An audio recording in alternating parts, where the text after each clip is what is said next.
Guys आज हम आपको बता रहे हैं कि मच्छी समुंदर से कैसे पकड़ते हैं। हाय हाय, देखें कैसे मच्छी पकड़। एक रस्सी लगाई है, छोटी सी बारीक सी डोर है, इसको ऐसे मूव करते हैं, ये ऐसे हम छोड़ते हैं या ये क्लोज करते हैं, क्योंकि ये बंद करके रखिए तो ये डोर है।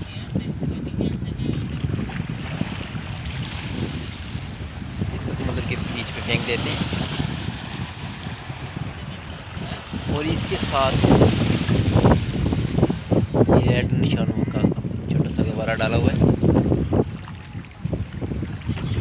ये लोकेशन बताता है कि किधर है,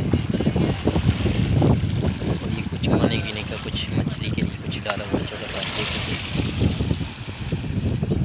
जब ये समुद्र में डालते हैं तो जब मच्छी आती है तो यहाँ थोड़ी सी हलचल होती है।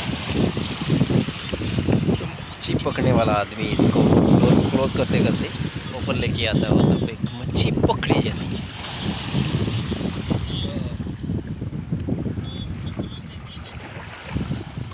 ये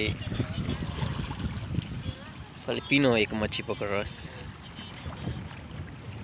कुछ लोग इस तरफ सेल्फी ले रही हैं।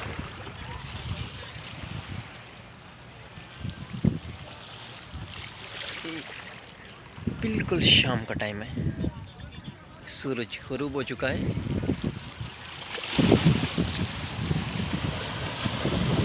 कई सुकून की लहरें।